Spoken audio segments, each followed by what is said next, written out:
جیسے ارشما کی ہوئی۔ میں نے دنیا دیکھی ہے، میں نے جو ظلم ارشما کے ساتھ ہوتے دیکھا میری روح تک کانپ جاتی ہے۔ یہ دیکھو میرے ہاتھ کے رونگٹے۔ سوہا نے سر پکڑ لیا تھا، آنکھوں سے آنسو بہہ رہے تھے۔ محبت جرم نہیں ہے سوہا، نہ ہی محبت کرنا۔ محرم کی محبت میں عزت ہے، یہ بات سمجھ جانی چاہیے ہم لڑکیوں کو۔ جو مرد باہر ملاقاتوں کے لیے بلاتا ہے وہ مرد صرف مفاد پرست ہو سکتا ہے۔ محبت کرنے والے نام دیتے ہیں، ہم لڑکیاں ہی نہیں سمجھ پاتی۔ زارا نے سوہا کو سنبھالنے کی کوشش کی۔ میں نے حماد بھائی کا نمبر ایاز کو دے دیا ہے، ہم دوست سب کچھ کریں گی، سب کچھ، مگر مجھ سے امید نہ رکھنا میں اس کی آخری رسومات کروں گی۔ اس کے اپنے خون کو آگے آنا ہی ہوگا۔ وہ اپنی طرف تو سوہا کو حوصلہ دے رہی تھی، دوسری طرف اندر آپریشن تھیٹر کو دیکھ کر اس کی ہمت جواب دیتی جا رہی تھی۔ وہ نہیں آئے گی، کوئی نہیں آئے گا۔ ارشما کی والدہ کی ڈیتھ پر بھی ان لوگوں نے نہیں بتایا تھا کچھ، وہ لوگ اسے مار چکے ہیں، اندلیب نے آہستہ سے کہا تھا، مگر سامنے ایاز کے ساتھ حماد اور پھر نقاب میں ایک لڑکی ان کے ساتھ آ رہی تھی۔ حماد بھائی؟ وہ چاروں اٹھ گئی تھی جب حماد اور وہ لڑکی جو کہ ارشما کی بڑی بہن تھی وہاں شیشے کے پاس جا کر کھڑی ہو گئی۔ حماد کچھ دیر بہن کے ساتھ بینچ پر بیٹھ گیا تھا، پرسکون تھے دونوں بہن بھائی۔ میں اسے بہت پہلے مار چکا تھا، میں نے نہیں آنا تھا، بہت پہلے مار دیا تھا اسے ہم سب نے۔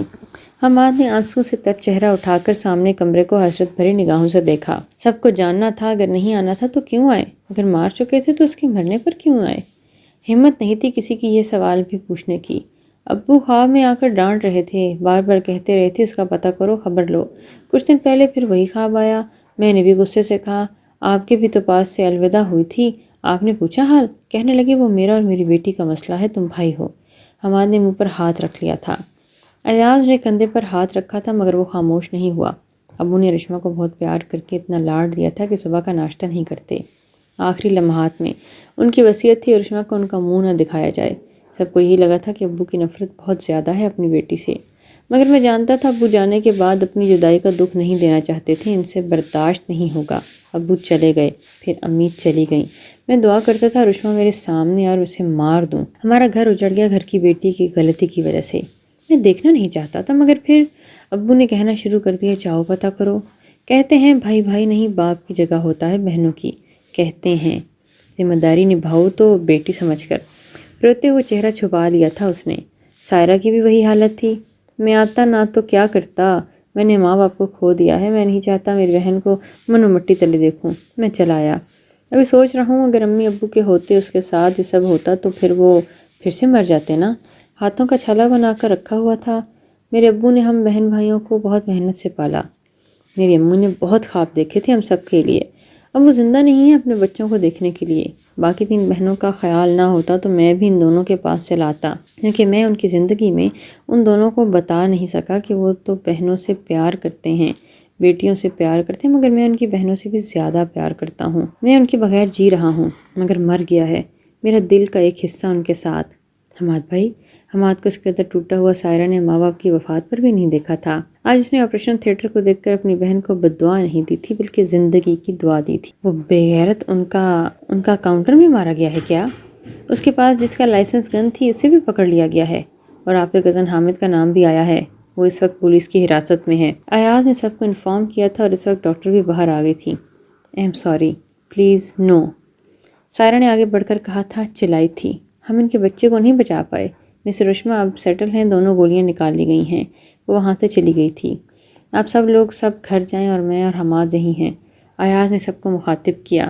زارا حیرانگی سے اپنے ہسبینڈ کو دیکھ رہی تھی جو کل تک اس کی فرینڈ سے اور رشما سے اتنی نفرت دکھا رہا تھا، آج وہ قدم کے ساتھ قدم ملا کر کھڑا تھا۔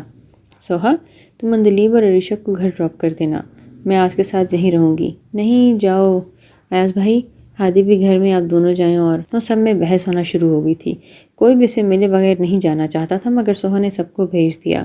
وہ سائرہ اور حماد وہیں موجود تھے، خاموشی کے ساتھ وہ تینوں کے ساتھ بیٹھ گئے تھے۔ حماد بھائی، وہ بد کردار نہیں، اس کے ساتھ جو ہوا بہت غلط ہوا۔ حماد نے آہستہ سے چہرے کے آگے سے ہاتھ اٹھا کر سوہا کو دیکھا تھا اور پھر اس کے سر پر ہاتھ رکھ کر مخاطب کیا۔ میں جانتا ہوں میری بہن بد کردار نہیں ہے، مگر اس نے بدکرداری کے داغ سے خود کو نواز دیا تھا جب وہ کسی نامحرم سے کسی نامرد سے باہر ملنے گئی تھی۔ اور وہ لڑکی گھر کی چوکھٹ تک آتا تو اسے اسی وقت جان سے مار دیتا، اور اسے بھی پتہ ہوتا کہ اس کا انجام کیا تھا۔ وہ گھر تک نہیں آیا، گھر کی عزت چل کر گئی تھی باہر۔ میں بھی مرد ہوں، کیا میں نہیں جانتا باہر کی دنیا کے مردوں کو؟ ہم جانتے ہیں، تبھی بہن بیٹیوں کے حدود میں بند کر دیتے ہیں، اور جن بہنوں کو نہیں کیا جاتا نا، انہیں باہر کے مرد نیا روپ دکھا دیتے ہیں ہماری مرد ذات کا۔ رشما سنبھالو خود کو، رشما۔ وہ ہاتھ پاؤں ماری جا رہی تھی، دونوں نرس اور سوہا سے سنبھالنا مشکل ہو گیا تھا اسے۔ حماد اور سائرہ ابھی بھی باہر تھے، اندر نہیں آئے تھے۔ رشما، عاصم کو دروازے پر دیکھ کر رشما نے چیزیں پھینکنا بند کر دیں۔ عاصم؟ اس نے روتے ہوئے ہاتھ آگے بڑھایا تھا۔ وہ صبح سے پاگل ہو رہی تھی جب اس کے بچے کا پتہ چلا تھا۔ عاصم نے اپنا چہرہ صاف کر کے رشما کا ہاتھ پکڑا تھا۔ ہم باہر ہیں۔ سوہا دونوں نرس کو باہر جانے کا اشارہ کر چکی تھی اور جب وہ خود دروازے تک پہنچی تھی، عاصم کے کہے الفاظ نے سوہا کے قدموں تلے زمین کھینچ لی تھی۔ رشما، میں تمہیں ایک اور موقع دینا چاہتا ہوں، ہمارے رشتے کو ایک اور موقع دینا چاہتا ہوں، مگر تم نے مجھے بتا دیا کہ تم اس قابل نہیں ہو۔ تم جان بوجھ کر اپنی اس عاشق سے ملنے گئی تھی اور میرے بچے کو بھی مار دیا۔ اپنے بچے کو تو میں پھینک چکی تھی اور اب میرے بچے کو بھی مار دیا۔ رشما، کوئی کاغذ نہیں، آج ابھی میں تمہیں طلاق دیتا ہوں، پھر کبھی تمہاری شکل نہیں دیکھوں گا۔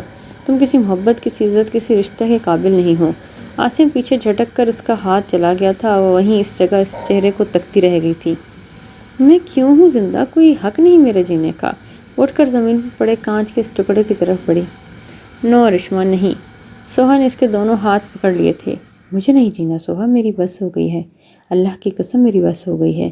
میں آنکھیں بند کرنا چاہتی ہوں۔ یا اللہ، میں اس درد سے نجات چاہتی ہوں، اس گناہ سے جو مجھ سے نادانی میں سرزد ہوا۔ مجھے اللہ تیرے بندے خدا بن کر جتنی سزا دینی تھی دے دی، اب میری بس ہو گئی ہے۔ وہ روتے ہوئے زمین پر بیٹھ گئی تھی مگر سوہا نے اس کے ہاتھ نہیں چھوڑے تھے۔ اس کی گرفت ذرا سی بھی کم ہوتی اسے پتہ تھا رشما نے وہ کانچ سے خود کو زخمی کر لینا تھا۔ تمہارے گناہوں کا معاملہ تمہارا اور تمہارے رب کا ہے رشما، خودکشی کرو گی تو قیامت تک عذاب ملے گا، تمہیں بخشش نہیں ہوگی۔ اللہ کی ناراضگی نہ لینا، اب رب کو ناراض مت کرنا۔